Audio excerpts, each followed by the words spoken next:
welcome to WomanVision TV. I'm your host, Nadia Giordana. I like to do a variety of fun and interesting things on the show. Much of the time that means I'll be interviewing one of the extraordinary women that I've met in my travels around town. Once in a while I'll be in the kitchen cooking up something interesting for you. And then again I might do something a little different.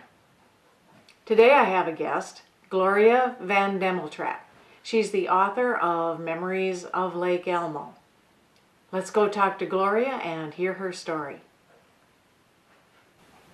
Good morning, Gloria. Thank you for coming by the studio today. Oh, good morning, Nadia, and thank you so much for having me. I'm thrilled to be here.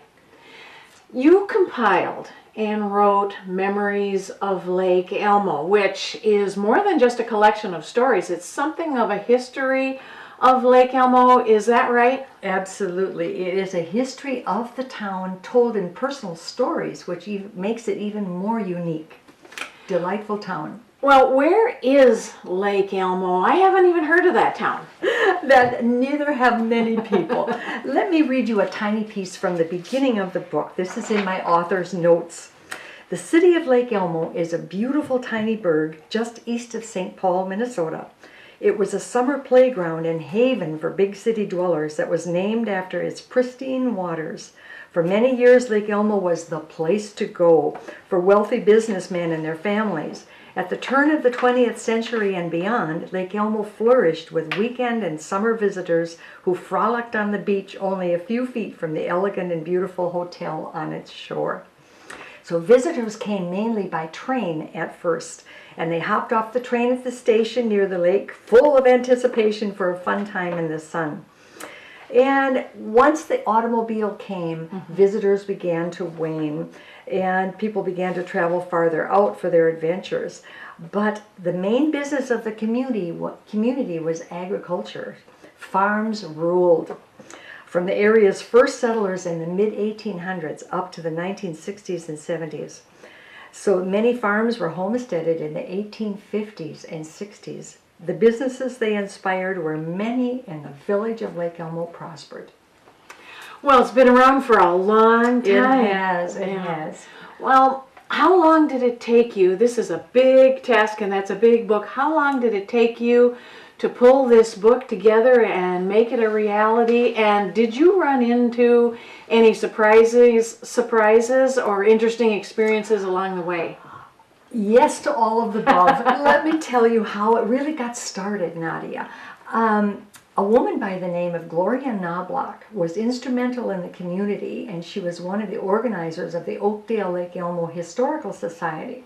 Well, she read my first book, which is a memoir called Musing and Munching. And she approached me one day and said, Gloria, you know how to write a story. I think we need a history of Lake Elmo. You're the one to do it. When are you getting started? And Gloria was a very forceful person, and I was sort of taken aback, but I was charmed from the first time I moved there in 1987. And I thought about it. Well, she approached me again and said, Gloria, when are you getting started on that history? And I decided, do it. Well, I wrote the story as I did a number of interviews, and more than just a number of interviews. I did more than 100 interviews with more than 120 people in the village and surrounding area of Lake Elmo. I took these interviews and transcribed them word for word. I taped them as we talked about the village and pulled stories out of those, and that's how I compiled the book. It took me about 18 months to do this. And it was a wonderful, I still have a major collection of stories. We could only make it so big. A book can only be so long. And it got to the point where it just had to end. But it's a delightful compilation of people's memories, stories, what they've heard in their families. There are people to the 5th and 6th generation who've lived in Lake Elmo and still are there. It's an amazing, charming little village. Oh, that's fascinating, and that was a big project. Huge. It would be really great if you could share with us a couple of interesting stories from the book. Absolutely, I'd be happy to. One of those is how Lake Elmo got its name. And there are two schools of thought, and it's really sweet. I did a lot of research, as you can imagine. Besides the interviews, I did a lot of research in the newspaper morgues, studied microfilm in the libraries at Stillwater, in Oakdale, in St. Paul, all over. And Lake Elmo was started in the 1850s by a couple of brothers named Lohman, who came from Germany looking for land. Well, they found this beautiful area with this lovely lake. They went back to Germany and said, this is where we're going to settle. Well, they got another brother, and the three of them married three neighboring women named Bosie. So these three Lohman families came to Minnesota and started Lake Elmo. Well, it was called Lohmanville in the beginning because it was named after the most populous family, which was a natural thing in those days. Well, later on it became called Bass Lake because that was the name of the big lake at that time, was called Bass Lake, and then it was called Bass Lake Station, the village was.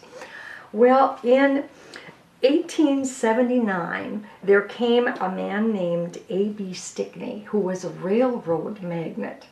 And they discovered the beauty of the lake. People loved to travel to this lake. And he bought up a lot of land there, and there was a hotel and all the summer visitors that came there. Well, A.B. Stickney's wife was enamored of a novel written at that time called St. Elmo. It was written by Augusta Jane Stevens in, I think, 1866 or something. And everyone was just taken with the hero of this novel. Well, his name was Elmo Murray, and he was described as mad, bad, and dangerous to know, which is a cute story. Yes. But at Mrs. Stickney's insistence, A.B. Stickney named the town Lake Elmo after this book, and that's how it got its name. Well, some people in the village believe there at one time there was an essay written by a young girl, and in Lake Elmo there was also a famous doctor, a Dr. Stevens, and Dr. Stevens' daughter wrote a story in, I think, 1928 for the St. Paul paper, and she won $5 for it. And in this story she makes up a wonderful story about an Indian brave who drowned in the lake, and his Indian maiden who survived cried, and apparently this Indian brave's name was Elmo, and that was how the lake got its name.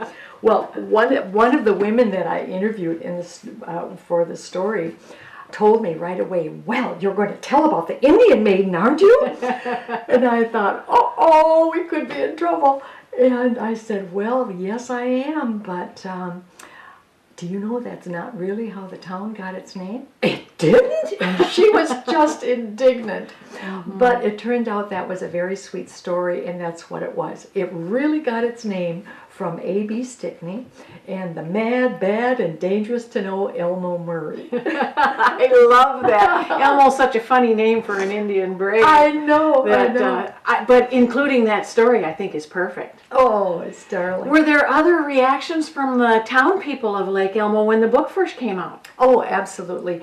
Well, having interviewed more than 120 people, it was really, they were so eager for this and eager for it to come out. It was no big surprise, was it? It was no big surprise. They were waiting. Every time I saw anyone in town, they'd say, when is the book coming out? When is the book coming out? And many of these people are very elderly. One woman is now 100 years old. And we have 3 restaurants in the town that have been there for many, many years. One of the ladies I interviewed, the one who is now 100 years old, worked for 60 years at the Twin Point Bar.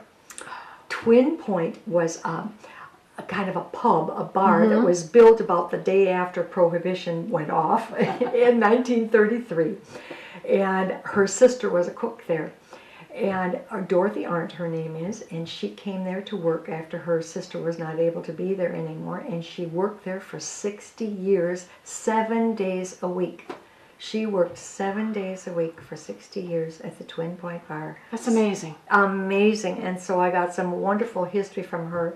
She is a delightful lady who just was thrilled with the book. We had a wonderful time, and I still visit her. Now, in fact, I see her every couple of weeks, try to just go and say, Dorothy, how are you doing? What fun. Well, now, Gloria, you do work with hospice patients. I do. And you help them do their memoirs and preserve their life stories. Tell us a little bit about that work. Well, that's actually how I got started in thinking about how to do this book. I write life stories both for hospice patients as a volunteer, and I write them on a for hire basis also. Okay. And my process is, I developed it myself, the series of questions and the type of information to draw out memories of childhood, things that their families may not know about them. And they turn out to be charming vignettes about their lives that the families are so grateful for. Something that I wish I had had when my own first husband passed away, and we didn't do those things. And later on, when I became a hospice volunteer, my current husband and I are both hospice volunteers, and he helps me do the stories too. And it's a wonderful thing. And that got me to thinking that maybe I could do this story after Gloria Knobloch had inspired me to do it. And I worked with the Historical Society as well, and a wonderful lady named Louise Friedrich. And Louise Friedrich is a longtime member of the community, also in her 90s. She collected many, many materials through the years. She would cut clippings, newspaper articles about Lake Elmo. And she gifted boxes and boxes of this material to the Historical Society once it was formed. And they gave me permission to use much of this material for research and background. So that was fascinating. But I decided to do the story in people's personal views, personal memories, the way I do the life stories that I write. And it turned out to be the right way to do it. I interviewed so many fascinating people with wonderful stories. One man told me that when his family moved there in 1939, his father brought, let me think, I think he bought 80 feet of lakefront shore on Lake Elmo, beautiful Lake Elmo. He bought 80 feet at 50 cents a foot. 50 cents a foot. So at 80 feet, this was $40 he paid. But let me tell you that 40 feet, or that 80 feet, went 1,000 feet deep across the road. So he had 80,000 square feet of land for $40. For $40. In 1939. I can't even imagine what that land might be worth today. It would be interesting to know that. Wouldn't it? Yeah, it would. Well, before we go, is there anything you'd like the viewers to know that I haven't asked you about? Well, it was a thrilling opportunity for me to get to know the people that I interviewed. Yeah. And it's exciting for them. They're loving the book. I'm getting comments, I'm getting phone calls, comments by email thanking me that I didn't know about this. And once in a while I'll get a call from somebody and say, well, why didn't you talk to my mother? She knows everything. And I said, that's a great question. Why didn't I talk to your mother? I don't know your mother. There may be another book later on. Who knows? In the beginning, I put articles in the paper to draw people with their memories, and it worked great, as well as word of mouth, and found many people. I couldn't do it all. I did as much as I could, and it made a wonderful history of a delightful, charming town. Absolutely. And if someone wants to get this book, or find your website, what do they need to know? All right. My website is gloriavan.com, GloriaVan.com. The book's available at Amazon, on Amazon.com. It's available at Valley Bookseller in Stillwater, at the Lake Elmo Bank, and through my website. And I'll put those on the screen too. Wonderful. Thank you. Gloria, thank you for being here today. It was a pleasure. Oh, Nadia, thank you. This was delightful. This is fun.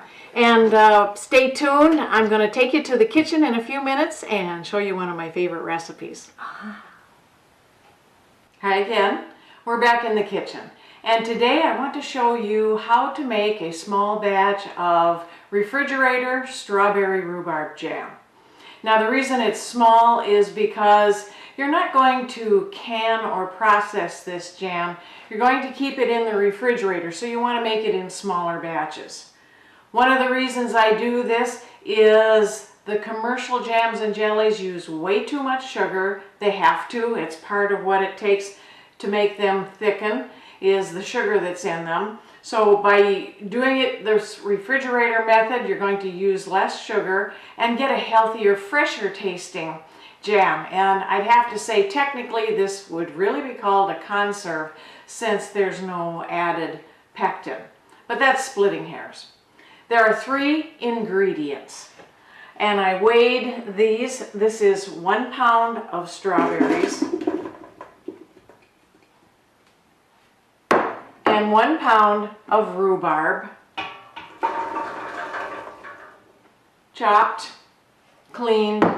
Now let's talk about the rhubarb for a minute. This is about the size of the rhubarb I'm using here today, and that's pretty small. But if you get the big thick ones, then sometimes you're going to need to cut and pull some of the strings off before you trim the leaf off and chop it, because some of on the larger rhubarb, those strings can be really tough. Then the only other ingredient is 1 cup of plain white sugar. We'll get this turned on and start cooking. This is going to take a little while for this to begin to break down and cook up. So I'll be back in a few minutes. Welcome back. I cooked the rhubarb and strawberries and sugar for 25 minutes. I did not add any additional liquid. The liquid comes out of the fruit. I cooked it for 25 minutes, like I said, then let it sit for roughly 10 minutes so that it isn't quite so hot when I put it into the jars. I like a high-sided pot because when it's simmering, it bubbles and splatters, and having the nice high sides, even though the batch only goes up to about here, it's still nice to have the high sides to prevent splattering. One of the things I thought I would mention is you can use this on waffles, toast. My favorite use is to swirl into homemade yogurt. Now, let's put it into the jars and see what it looks like. I'm going to move this over and spoon it into the jar. Let's do it a different way here.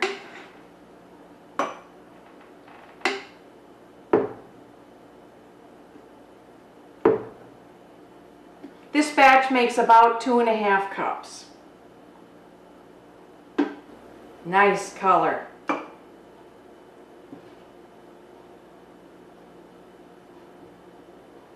And it's already getting thick. It will thicken more in the refrigerator overnight.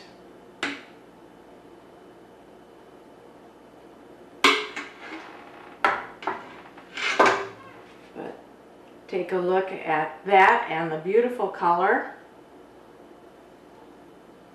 It's delicious. I'll put a lid on this, let it cool, and that is the completed strawberry rhubarb jam.